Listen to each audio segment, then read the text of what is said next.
everyone, welcome to Disha Academy. അപ്പോൾ നമ്മൾ NDPCയുടെ notification വന്ന സമയം മുതൽ നമുക്ക് കോൺസ്റ്റന്റ് ആയിട്ട് വരുന്ന ഒരു ക്വസ്റ്റ്യൻ ആണ് കറണ്ട് അഫയേഴ്സ് എവിടെ മുതൽ പഠിക്കണം, എന്ത് പഠിക്കണം, എങ്ങനെ പഠിക്കണം, കറണ്ട് അഫയേഴ്സ് എത്ര വർഷത്തത് പഠിക്കണം, എപ്പോൾ മുതലുള്ളത് സ്റ്റാർട്ട് ചെയ്യണം, എപ്പോൾ വരെയുള്ളത് പഠിക്കണം, ഇങ്ങനെ. അപ്പം അങ്ങനത്തെ ഡൗട്ടിനെല്ലാം ഇന്നൊരു ക്ലാരിഫിക്കേഷൻ ആണ് നമ്മൾ വരുത്താൻ വേണ്ടിയിട്ട് പോകുന്നത്. അപ്പോൾ ഫസ്റ്റ് നിങ്ങളുടെ കൺഫ്യൂഷൻ തന്നെ എന്താണ്, എവിടെ നിന്ന് തുടങ്ങണം എന്നാണ് അല്ലേ? അതിൻ്റെ ആൻസർ തന്നെ ഞാൻ പറഞ്ഞുതരാം. 2022 നിന്ന് നമ്മൾ സ്റ്റാർട്ട് ചെയ്യണം. 2022 നിന്ന് നമ്മൾ സ്റ്റാർട്ട് ചെയ്യുന്നതായിരിക്കും ഏറ്റവും ബെറ്റർ എന്ന് പറയുന്നത്. അപ്പോൾ 2022, 23, 24 പകുതി വരെയുള്ള കാര്യങ്ങൾ ചോദിക്കാനുള്ള എല്ലാ സാധ്യതയും ഉണ്ട്. അപ്പോൾ നമ്മൾ മിനിമം എവിടെ നിന്ന് സ്റ്റാർട്ട് ചെയ്യണം?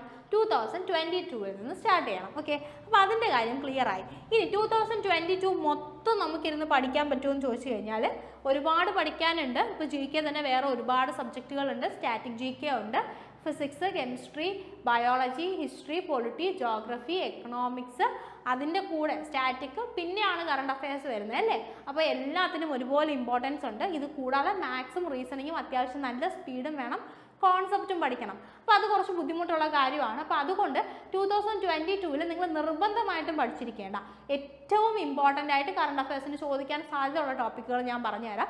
ഇത് നിങ്ങൾ എന്തായാലും പഠിക്കുക.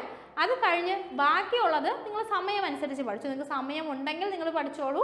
ഓക്കെ, പഠിച്ചാൽ എത്ര പഠിച്ചാലും അത് വളരെ നല്ലതാണ്. പക്ഷേ പഠിക്കാതെ ഇരിക്കാൻ പാടില്ലാത്ത കാര്യങ്ങൾ, നിർബന്ധമായിട്ടും പഠിക്കേണ്ട കാര്യങ്ങൾ ഞാനിവിടെ നിങ്ങൾക്ക് ജസ്റ്റ് ഒന്ന് പറഞ്ഞുതരാം. അപ്പോൾ ആദ്യം 2022 നിങ്ങൾ ഇമ്പോർട്ടൻ്റ് ആയിട്ട് പഠിക്കേണ്ട കാര്യങ്ങൾ ഒന്നാമത് വരുന്നത് അവാർഡുകളാണ്. ഓക്കെ, നാഷണൽ ആൻഡ് ഇൻ്റർനാഷണൽ ലെവലുകളിൽ ഈ 2022 കൊടുത്തിട്ടുള്ള എല്ലാ അവാർഡുകൾ, അതിൻ്റെ വിന്നേഴ്സ് ആരൊക്കെയാണെന്നുള്ള കാര്യം ഓക്കെ അത് നിങ്ങൾ ഓർത്തിരിക്കുക. അതുപോലെ തന്നെ ഇപ്പോൾ ഒരു മൂവിയുടെ അവാർഡാണെങ്കിൽ അത് ഏത് മൂവിക്കായിരുന്നു, ആർക്കാണ് കിട്ടിയത്, ആ മൂവിയുടെ ഡയറക്ടർ ആരായിരുന്നു എന്നുള്ള കാര്യങ്ങളൊക്കെ നിങ്ങൾ ഓർത്തിരിക്കുക. അങ്ങനെ ഡീറ്റെയിൽ ആയിട്ട് തന്നെ ക്വസ്റ്റ്യൻസ് വരാനുള്ള സാധ്യതയുണ്ട്.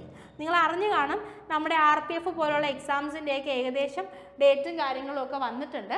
അപ്പോൾ അതുകൊണ്ട് ഒരു RPF എക്സാം ഒക്കെ കഴിഞ്ഞു കഴിഞ്ഞാൽ നമുക്ക് കുറച്ചും കൂടെ ക്ലിയർ ആയിട്ട് ഏത് ലെവലിലായിരിക്കും എക്സാംസ് വരിക, ഏത് ലെവലായിരിക്കും ക്വസ്റ്റ്യൻസ്, എവിടെ മുതലുള്ള കറണ്ട് അഫയേഴ്സ് ഉണ്ടെന്നൊക്കെ നമുക്ക് അറിയാൻ പറ്റും. പക്ഷെ നമുക്ക് അങ്ങനെ വെയിറ്റ് ചെയ്തിരിക്കാനുള്ള സമയം, കാരണം RPF കഴിഞ്ഞു കഴിഞ്ഞാൽ ഉടനെ തന്നെ നമ്മുടെ NTPC ഒക്കെ കാണുമ്പോൾ വെച്ചാൽ 1-2 മാസത്തിനകത്ത് തന്നെ കാണാനുള്ള സാധ്യതയുണ്ട് കേട്ടോ. അപ്പോൾ അതുകൊണ്ട് നമുക്ക് വെയിറ്റ് ചെയ്തിരിക്കാൻ പറ്റത്തില്ല, പഠിക്കുക. ഈ എക്സാംസ് ഒക്കെ കഴിഞ്ഞ് കഴിഞ്ഞിട്ട് അതിൻ്റെ ഡീറ്റെയിൽസ് വെച്ചിട്ട് നമുക്ക് ഒന്നുകൂടെ എന്താ പറയുക, റിവിഷൻ ചെയ്ത് പോവാം. ഓക്കെ, ഇമ്പോർട്ടൻ്റ് ആയിട്ട് കുറച്ചുകൂടെ കാര്യങ്ങൾ ആഡ് ചെയ്യാനുണ്ടെങ്കിൽ അതൊക്കെ ആഡ് ചെയ്ത് നമുക്ക് റിവിഷൻ ചെയ്ത് പോവാം. അപ്പോൾ ആദ്യം നിങ്ങൾ ഓർക്കേണ്ടത് അവാർഡ്സ് എല്ലാം പഠിക്കണം.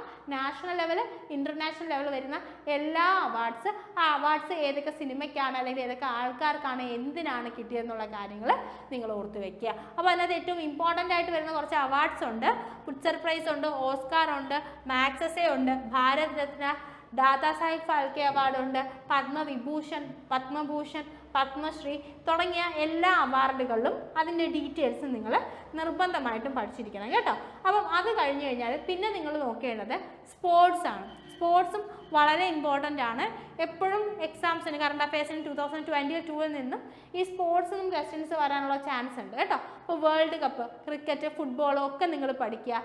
Khelo India, tennis, badminton, chess, ഇപ്പം ചെസ്സൊക്കെ ഒരുപാട് പോകുന്നുള്ളതുകൊണ്ട് ചെസ്സ് അത് നടന്ന്, അതായത് ഈ കാര്യങ്ങളെല്ലാം ഏത് വെന്യൂവിൽ നടന്നു, ഇനി അടുത്ത വർഷത്തേക്കുള്ള വെന്യൂ ഡിസൈഡ് ചെയ്തിട്ടുണ്ടെങ്കിൽ അത് ഏതാണ്, റണ്ണറപ്പ് ആരാണ്, വിന്നർ ആരാണ്, ഇങ്ങനത്തെ കാര്യങ്ങളെല്ലാം നിങ്ങൾ പഠിക്കുക. ഓക്കെ, സ്പോർട്സുമായിട്ട് റിലേറ്റ് ചെയ്തിട്ട് ഇപ്പോൾ വേൾഡ് കപ്പ് ആയിക്കോട്ടെ, ഖേലോ ഇന്ത്യ ആയിക്കോട്ടെ, ടെന്നീസ് ആയിക്കോട്ടെ, ബാഡ്മിൻ്റൺ ആയിക്കോട്ടെ, ചെസ് ആയിക്കോട്ടെ, ഇതിൻ്റെ എല്ലാത്തിൻ്റെയും വെന്യൂ, അതായത് മുന്നേ നടന്ന വെന്യൂ, റീസെൻ്റ് ആയിട്ട് നടന്ന വെന്യൂ, അടുത്തൊരു വെന്യൂ നടക്കാൻ പോകുന്നുണ്ടെങ്കിൽ അത് എവിടെയാണെന്ന് വെച്ച് കഴിഞ്ഞാൽ അത് വിന്നേഴ്സ് ആരൊക്കെയാണ്, ഇപ്പം തൊട്ട് മുന്നേ കഴിഞ്ഞ 2022 നടന്ന വിന്നേഴ്സ് ആരൊക്കെയാണ്, റണ്ണറപ്പ് ആരൊക്കെയാണ്, അവരേതൊക്കെ കൺട്രിയെ റെപ്രസെൻ്റ് ചെയ്യുന്നു തുടങ്ങിയ കാര്യങ്ങളെല്ലാം നിങ്ങൾ ഓർത്തിരിക്കുക. ഓക്കെ, പിന്നെ സ്കീമുകൾ പഠിക്കണം.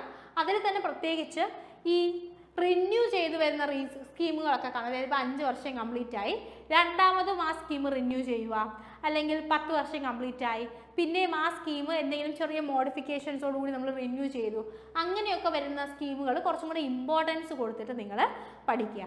പിന്നെ നിങ്ങൾ ഇമ്പോർട്ടൻ്റ് പേഴ്സണാലിറ്റീസ് പഠിക്കുക. ഇമ്പോർട്ടൻ്റ് പേഴ്സണാലിറ്റീസ് പഠിക്കുക. അതായത് എന്തെങ്കിലും അവാർഡ് കിട്ടിയവരോ, ഈ ഒരു 2022 കാലഘട്ടത്തിൽ എന്തെങ്കിലുമൊക്കെ അവാർഡ് കിട്ടിയവർ, മരിച്ചുപോയ ആൾക്കാർ ആരെങ്കിലും ഉണ്ടെങ്കിൽ അവർ, അങ്ങനത്തെ കാര്യങ്ങളെല്ലാം നിങ്ങൾ നോക്കുക. അവരുമായിട്ട് റിലേറ്റ് ചെയ്യുന്ന കാര്യങ്ങൾ ഒന്നും കൂടെ സ്ട്രെസ് ചെയ്തിട്ട് പഠിക്കുക. ഓക്കെ, അങ്ങനത്തെ കാര്യങ്ങൾ നോക്കിക്കഴിഞ്ഞാൽ പേഴ്സണാലിറ്റീസ് ആയി. ഓക്കെ, അതും തന്നെ പ്രത്യേകിച്ച് പേഴ്സണാലിറ്റീസ് വരുമ്പോൾ ഡാൻസുമായിട്ട് റിലേറ്റ് ചെയ്ത ആൾക്കാർ, അതുപോലെ തന്നെ മ്യൂസിക്കൽ ഇൻസ്ട്രുമെൻറ്റ്സ് ആയിട്ട് റിലേറ്റ് ചെയ്ത ആൾക്കാർ, ഇവർക്കൊക്കെ കുറച്ചുകൂടി ഇമ്പോർട്ടൻസ് കൊടുത്ത് പഠിക്കുക. അങ്ങനത്തെ ക്വസ്റ്റ്യൻസ് കൂടുതലായിട്ട് കാണുന്നുണ്ട്. ഓക്കെ, പിന്നെ നിങ്ങൾ ബുക്സ് ആൻഡ് ഓതേഴ്സ് പഠിക്കുക. ബുക്സ് ആൻഡ് ഓതേഴ്സ് മിക്കവാറും അവാർഡ് എന്ന് പറയുന്ന ഒരു ഏരിയയുമായിട്ട് റിലേറ്റ് ചെയ്തിട്ടും വരാനുള്ള ചാൻസ് ഉണ്ട്. അപ്പോൾ ഏതെങ്കിലും ബുക്ക്, ഏതെങ്കിലും ഒരു ബുക്കിൻ്റെ ഓതറിനൊക്കെ അവാർഡ് കിട്ടിയിട്ടുണ്ടെങ്കിൽ, ഏതെങ്കിലും ഒരു ബുക്കിനൊക്കെ ഒരു പ്രൈസ് കിട്ടിയിട്ടുണ്ടെങ്കിൽ ആ ഓതറിൻ്റെ ബാക്കിയുള്ള ബുക്കുകളും അയാളുടെ ഡീറ്റെയിൽസും ഒക്കെ ഒന്ന് പഠിച്ച് വെക്കുന്നത് വളരെ നല്ലതായിരിക്കും.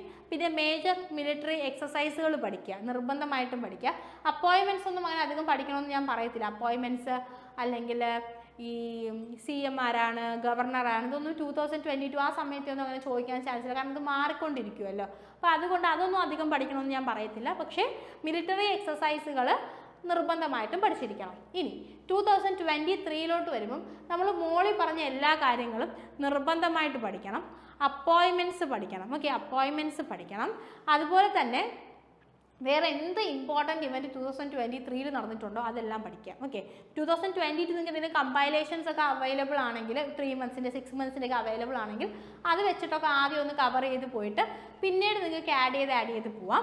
പക്ഷേ 2023 നിങ്ങളൊരു മന്ത്ലി വീക്ക്ലി കമ്പൈലേഷൻസ് ഒക്കെ വെച്ചിട്ട് തന്നെ ഡീറ്റെയിൽ ആയിട്ട് പഠിക്കണം. ഓക്കെ, ഡീറ്റെയിൽ ആയിട്ട് പഠിക്കണം. എല്ലാ കാര്യങ്ങളും അവിടെ നിന്ന് പഠിച്ചിരിക്കുക.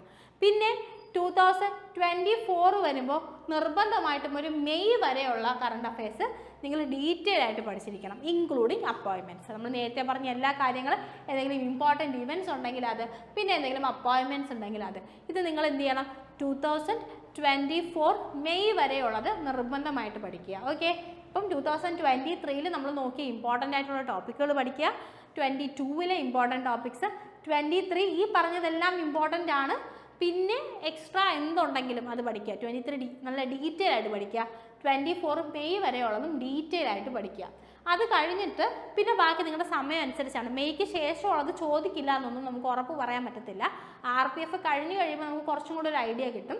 എന്നാലും അതിന് ശേഷമുള്ള നിങ്ങൾക്ക് സമയമുണ്ടെങ്കിൽ അതനുസരിച്ച് കുറച്ചായിട്ട് അപ്ഡേറ്റ് ചെയ്ത് പോവാം. ഓക്കെ, പക്ഷേ ഇത്രയും കാര്യങ്ങൾ നിങ്ങൾക്ക് ഇപ്പം തന്നെ ചെയ്യാൻ പറ്റുന്ന മെറ്റീരിയൽസ് കളക്ട് ചെയ്യാം, പഠിക്കുക, പഠിച്ചു തുടങ്ങുക.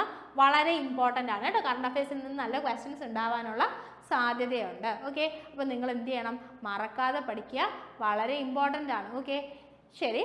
സോ ഇനി കൂടുതൽ ഡീറ്റെയിൽസും കാര്യങ്ങളും ഒക്കെ അറിയണം എന്നുണ്ടെങ്കിൽ ഈ വീഡിയോയുടെ താഴെ ഒരു നമ്പർ ഉണ്ടായിരിക്കും കേട്ടോ, അല്ലെങ്കിൽ നമ്മുടെ ചാനലിൻ്റെ മുകളിൽ ഒരു നമ്പർ ഉണ്ട്. അപ്പോൾ ആ നമ്പറിലേക്ക് വിളിച്ച് ചോദിച്ചു കഴിഞ്ഞാലും നിങ്ങൾക്ക് ഈ കറണ്ട് അഫയേഴ്സിനും സ്റ്റാറ്റിസ്റ്റിക്കൊക്കെ തന്നെ കോഴ്സുകൾ പ്രൊവൈഡ് ചെയ്യുന്നുണ്ട്. അതിൻ്റെ ഡീറ്റെയിൽസ്, അതായത് നിങ്ങൾക്ക് കമ്പൈലേഷൻസ് ഒക്കെ എടുത്ത് പഠിക്കാൻ ബുദ്ധിമുട്ടുണ്ടെങ്കിൽ നമുക്ക് അറിയാമായിരിക്കും, നമുക്ക് NTPC കോഴ്സ് ഉണ്ട്. അപ്പോൾ ഈ NTPC കോഴ്സുമായിട്ട് റിലേറ്റ് ചെയ്തിട്ട് നിങ്ങൾക്ക് കറണ്ട് അഫയേഴ്സും സ്റ്റാറ്റിസ്റ്റിക്കും എല്ലാം എടുത്തു പോകുന്നുണ്ട്. അപ്പം അത് നിങ്ങൾക്ക് യൂസ് ചെയ്യാൻ പറ്റും. അതായത് മാത്സും റീസണിങ്ങും അതിൻ്റെയൊക്കെ കൂടെ തന്നെ GK എല്ലാ സബ്ജക്റ്റും, അതിൻ്റെ കൂടെ തന്നെ കറണ്ട് അഫയേഴ്സും അതേ ഇമ്പോർട്ടൻസ് കൊടുത്തിട്ട് പോകുന്നുണ്ട്. അപ്പോൾ നിങ്ങൾക്ക് അതും പഠിക്കാൻ വേണ്ടിയിട്ട് യൂസ് ചെയ്യാൻ പറ്റുന്ന ഒരു പ്ലാറ്റ്ഫോമാണ്. അപ്പോൾ നമ്പർ നമ്മുടെ ചാനലിൻ്റെ ഡിസ്ക്രിപ്ഷനിൽ ഉണ്ടാവും കേട്ടോ, ചാനലിൻ്റെ ഏറ്റവും മുകളിൽ കാണാൻ പറ്റും, അല്ലെങ്കിൽ ഈ വീഡിയോയുടെ ഡിസ്ക്രിപ്ഷനിൽ കാണും. അപ്പോൾ ആ നമ്പറിൽ വിളിച്ചു കഴിഞ്ഞാലും നിങ്ങൾക്ക് എന്ത് ചെയ്യാൻ വേണ്ടിയിട്ട് പറ്റും, കോഴ്സിൽ എൻറോൾ ചെയ്തിട്ട് പഠിക്കാൻ വേണ്ടിയിട്ട് പറ്റും. അല്ലെങ്കിൽ അങ്ങനെയല്ല, നിങ്ങൾ സ്വന്തമായിട്ട് പഠിക്കുമെങ്കിൽ സ്വന്തമായിട്ടായാലും പഠിച്ചോളാം. പക്ഷേ പഠിക്കുക, കാരണം എക്സാംസ് ഇങ്ങെത്തി. So thank you so much. Have a nice day. Happy learning.